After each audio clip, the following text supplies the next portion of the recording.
Rev up your engines!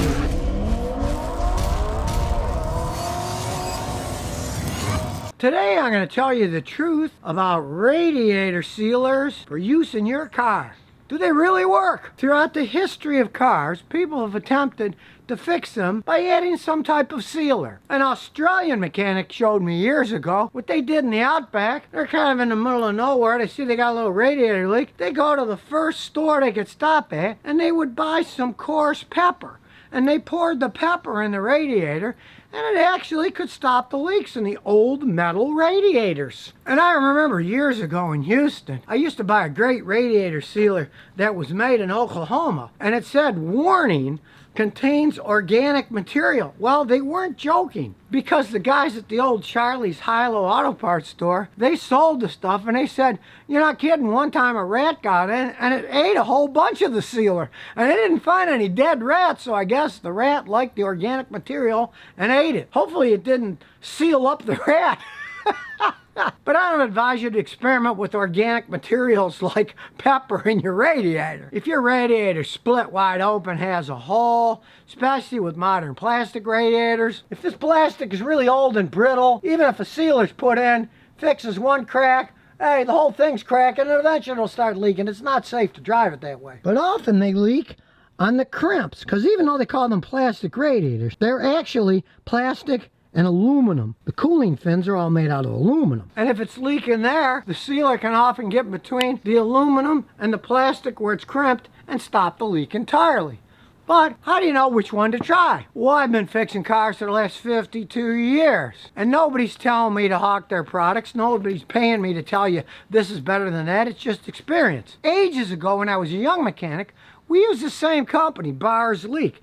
They were called pelletized ones, and they had a liquid with pellets you pour it in the radiator, and it worked quite well. But as you can say, this is now liquid aluminum. It's not pelletized, it's liquid aluminum. As radiators and technology change, the sealers change too. Hey, it's pretty much the best one out there for fixing leaks in your radiator. The big advantage, as you can see here, works with all kinds of antifreeze or pure water. So, you can use it with anything. The problem with a lot of the older sealers are, if you use them with the modern coolant, the oat coolant, they will coagulate and clog up everything. Your heater core, make your engine overheat worse than it was in the first place. Heck, that's one of the reasons I make these videos, to show people what they have to use with modern technology. So always watch my newest videos, because that has the newest information you can possibly get out of me.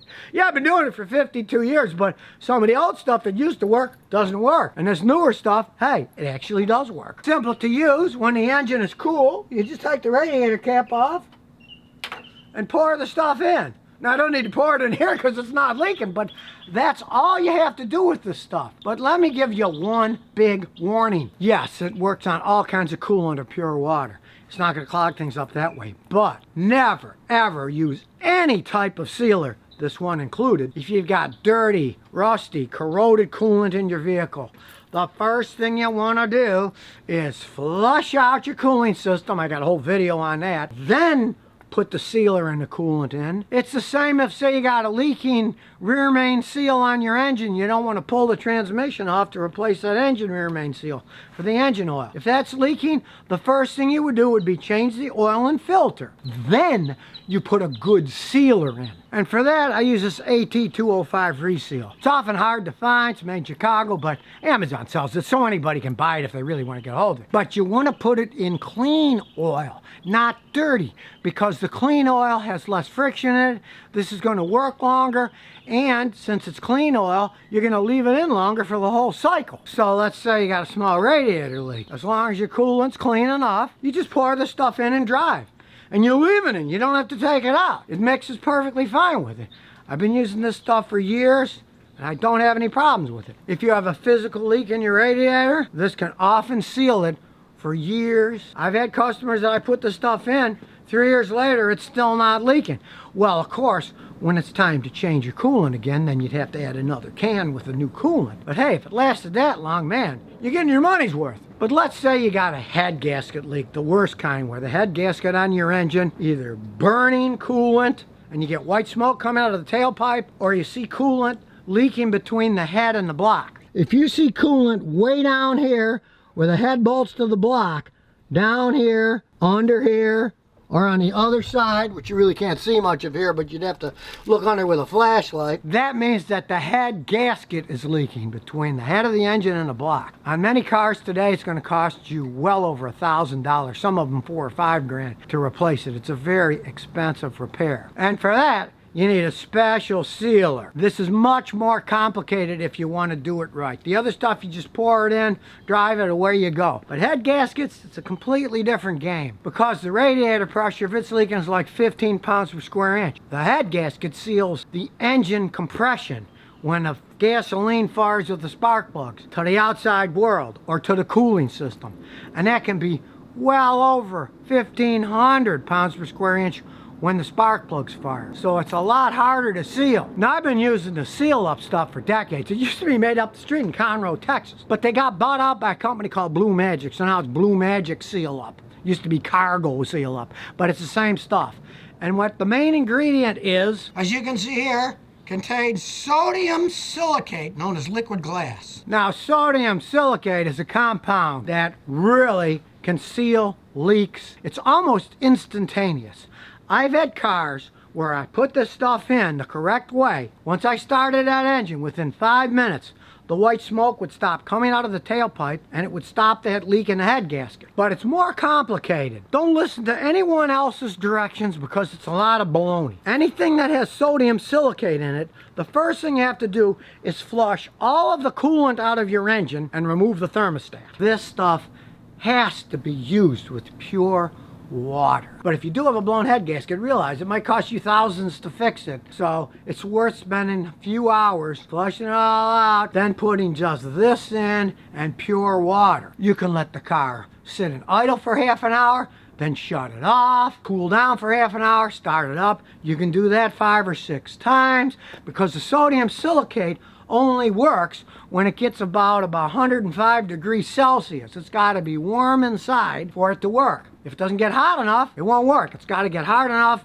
to make the bond and seal it up. And in extreme cases, let's say the number 3 is really blown bad, you would remove the number 3 spark plug so that when it's running, it'll run rough. But it won't build up all the pressure and allow this to seal that cylinder. There's a lot of tricks to stuff like this. It's not as simple, but if it works, you're gonna be really happy. I have personally used the seal up in cars. I remember a Honda Accord I used it in, and 3 years later, the lady was still driving the car. But if you do any research on this stuff, you're gonna say some people that absolutely hate using any product that says sodium silicate in it because they say, I put this stuff in and my engine blew. I had to get another engine. Well, first, your engine was going out anyways, but it can actually ruin certain engines. So this is what you have to check. Before you use this stuff, get out your engine dipstick.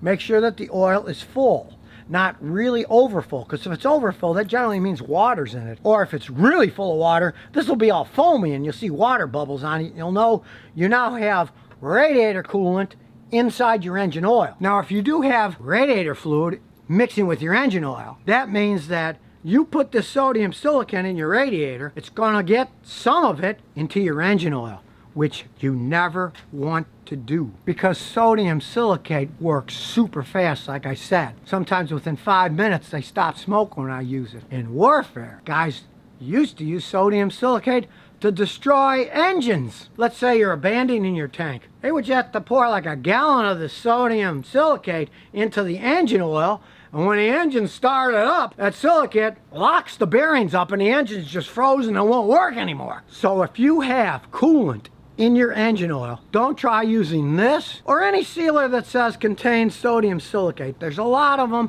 that use the same process. But there's some kind of law in the United States that says caution, contains sodium silicate. That's a warning label on these. Now, if you drank the stuff, it could kill you. That's probably one of the reasons it says warning. But the main warning is for your engine.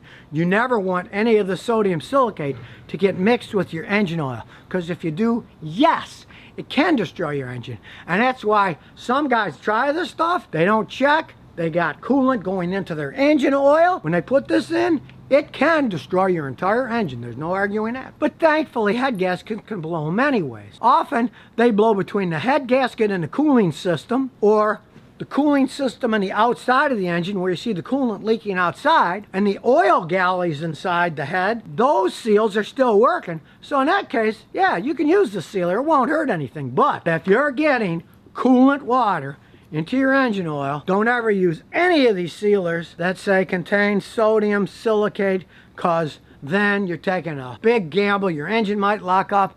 In that case, you're either going to bite the bullet and have your engine taken apart and a new head gasket and all the other gaskets that come off when you take it apart replaced. Don't try to use this when you get coolant in your engine oil. I mean, marketing has changed over the ages. This is their new bottle. But their old bottle, it used to say, for professional use only, because they only wanted pros using it who aren't going to pour it in one and lock up the engine. Where a public guy might just buy this and say, oh great, I'll pour it right in, and they don't know that the head gasket is leaking oil and water mixing in the engine, and then the sodium silicate in here, it can just make your engine lock up.